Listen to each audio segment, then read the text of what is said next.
Hi everyone, Cosmic Mango here, your favorite mango from outer space. Welcome back to another video. Simic, the color combination of blue and green, is a very popular option within the Commander format, boasting blue's mighty control and green's powerful creatures. The two colors combined are a force to be reckoned with. Simic's colors excel at creating copies of creatures, counters manipulation, and drawing cards. While commanders such as Kingnan Ponder Prodigy often steal the spotlight, there are many underrated Simic commanders that can be just as fun and powerful to play. In this video we'll take a good look at some overlooked Simic commanders that are very worth trying out. Before we do take a look at these underrated commanders, please don't forget to like, subscribe and hit that notification bell for more awesome commander videos. So without further ado, sit back, relax and enjoy the show. Let's check out these commanders. Number 1. Rashmi, Eternities Crafter. A legendary creature elf druid that costs 1 blue, 1 green and 2 generic mana to cast. She has 2 power and 3 toughness and says the following. Whenever you cast your first spell each turn, reveal the top card of your library. You may cast it without paying its mana cost if it's a spell with lesser mana value. If you don't cast it, put it into your hand. Okay, so I'm surprised how little I actually see Rashmi being played. She's an incredibly powerful commander that can be built in so many different ways, making her very versatile and fun to brew around.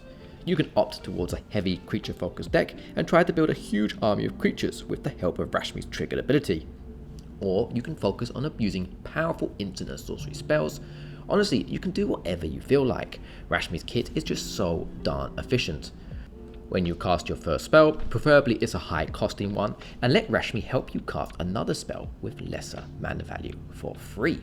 The catch is, it has to be the first card on top of your library, so it's best to try and play cards that allow you to see or manipulate what card is on top of your library in order to fully take advantage of Rashmi's powerful kit. When you do see Rashmi, players tend to combine her with extra turn spells, and this can be very annoying to play against, making opponents feel rather lost and locked out of the game. So if I were you, I'll try and stay away from this sort of playstyle. Unless you're playing in a highly competitive environment, or you have friends who really don't mind you playing extra turn spells, it's best to ask them first. Here are some cool cards that you can combine with this commander to give you an idea on how you could build the deck. The Reality Chip.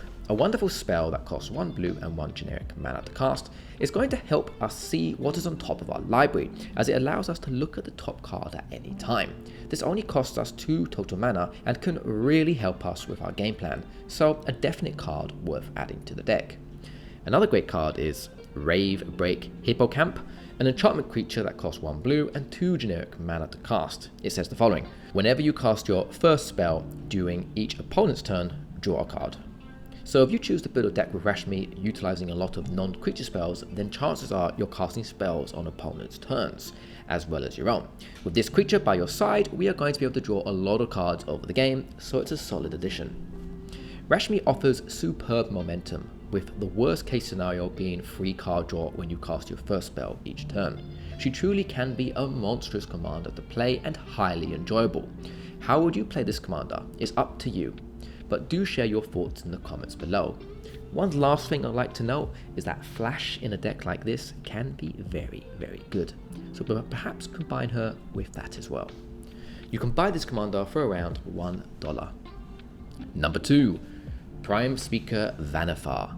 A legendary creature elf ooze wizard that costs 1 blue, 1 green and 2 generic mana to cast. She has 2 power and 4 toughness and says the following. Tap, sacrifice another creature, search your library for a creature card with mana value equal to 1 plus the sacrificed creature's mana value. Put that card onto the battlefield, then shuffle. Activate only as a sorcery. Okay, Vannifar is a powerful and versatile commander that enables exciting game-changing strategies. Her tap ability lets you sacrifice a smaller creature to fetch a larger one, creating a chain to upgrade your board state. This chain can lead to game-winning combos or massive threats to dominate opponents with. Functioning like a birthing pod on a creature, Vannifar offers flexibility and consistency as your commander. She supports various strategies, from combo decks to mid-range value or aggressive builds, adapting to any game stage. Her unpredictability makes her hard to counter, as she can toolbox out of tough spots or pivot to a win quickly. Here are some cool cards that you can combine with her. Protein Hulk. Keeping in theme with tutoring for creatures, Protein Hulk is superb. We can sacrifice it to Vannifar, and with 7 total mana, it means we can find something rather large. Furthermore, when it dies, we can use its ability to help us find combo pieces, answers, or even more creatures that we may want to sacrifice to Vannifar. Solid addition to the deck. Another great card is Crater Hoof Behemoth. I feel like we all pretty much know how powerful this card is. When cast at the right time, we can use it to win the game on the spot. Very powerful. Overall, Vannifar is a dynamic and adaptable commander that excels in combos, value, and clever plays, delivering both excitement and results. You can buy this commander for around $2.50. Number 3. Xolatoyac the Smiling Flood. A legendary creature, Salamander Serpent that costs 1 blue, 1 green, and 4 generic mana to cast. It has 6 power and 6 toughness and says the following. Whenever Xolatoyac enters or attacks, put a flood counter on target land. That land is an island in addition to its other types for as long as it has a flood counter on it.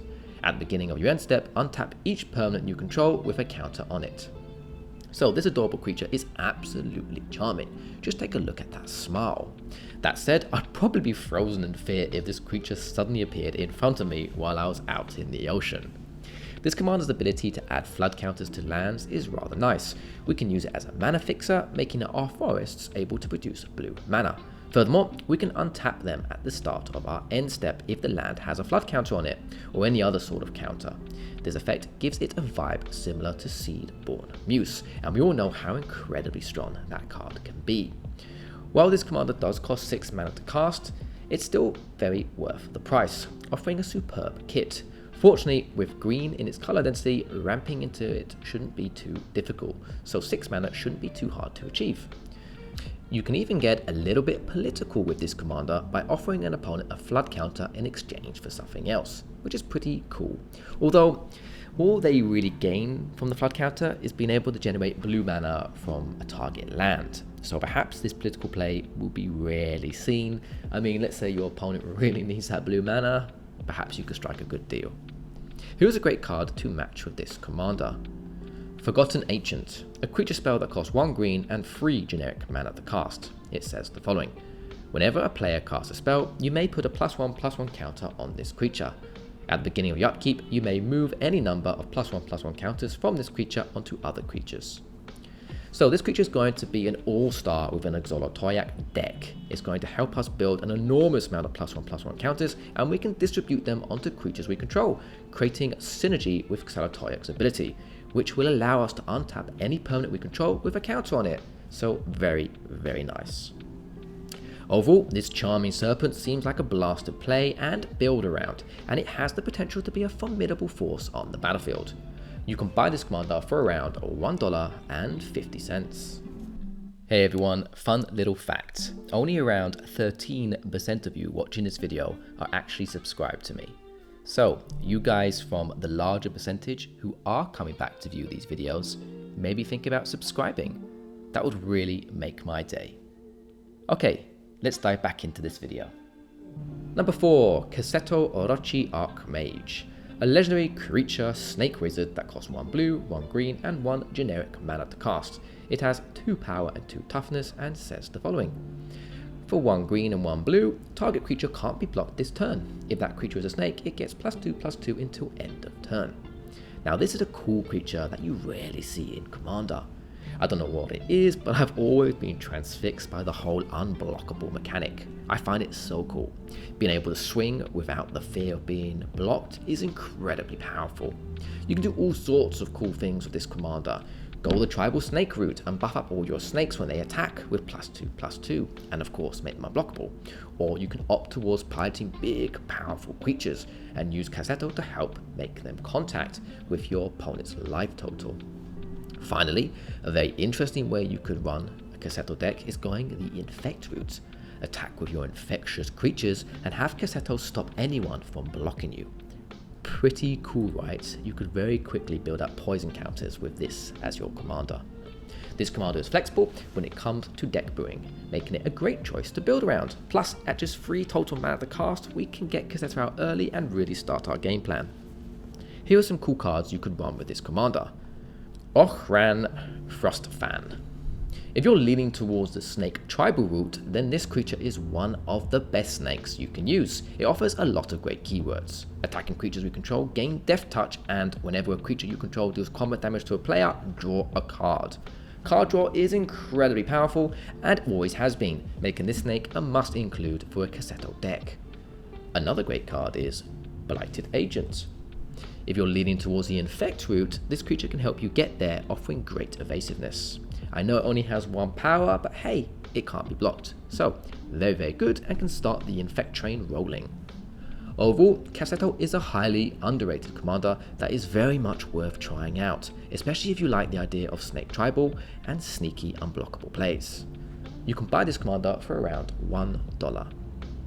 Number 5, the final commander on my list today, Kruphix, God of Horizons.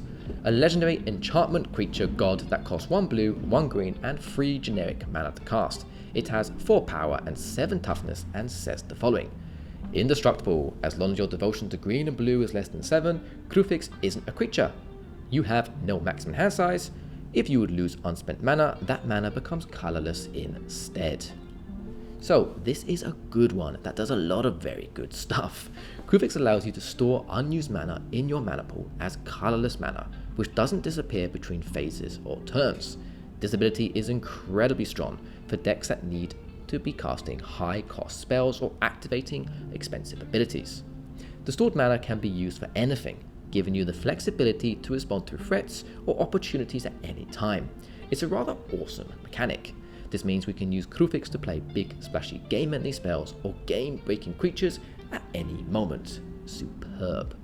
Because of this god's versatile kit, you can build Kruphix in multiple ways, whether it's big creature decks, a control deck, or even going a combo route deck. You can really do as you please, with likely great success. As a god, Kruphix is indestructible, making it difficult for opponents to remove. While it can be exiled or bounced, it generally sticks on the board. Furthermore, Kruphix isn't a creature unless you have sufficient devotion to blue and green, which can actually be an advantage. It's harder to target this commander with creature removal when it's not a creature. Lastly, let's not forget, we have no maximum hand size of this commander by our side, so we can draw as many cards as we wish with no fear of throwing them into the graveyard, which is always a nice little bonus. Here is a solid card to add to a Kruphix deck. Finale of Revelation, a sorcery spell that costs 2 blue and X mana to cast and says the following. Draw X cards. If X is 10 or more, instead shuffle your graveyard into your library, draw X cards, untap up to 5 lands, and you have no maximum hand size for the rest of the game. Exile Finale of Revelation. Right, since we are running a commander that is going to let us stockpile our mana, we can really push this sorcery spell to its limits and draw a massive amount of cards. This can be used to search for game-winning pieces, making it a fantastic addition to the deck. Overall, Kruphix, God of Horizons is a versatile, defensive and highly effective commander that can dominate games with the right build. I do believe that it is highly underrated, and this underrated status often works in its favour, allowing you to quietly build up your resources and unleash devastating plays when the time is right. You can buy this commander for around $5. Okay, we've come to the end of the video. Have any of you watching this video played these commanders? Have some alternative commanders you'd like to share? If so, let me know in the comment section below. I love reading your comments and always try my best to answer them all. I hope you did enjoy the video. If you did, check out the 2 other videos that should have popped up on the screen. Please could drop a like, comment and subscribe to the channel, and don't forget to hit that notification bell to keep updated for more of my future commander content. Thanks for watching everyone, and as always, take care and goodbye.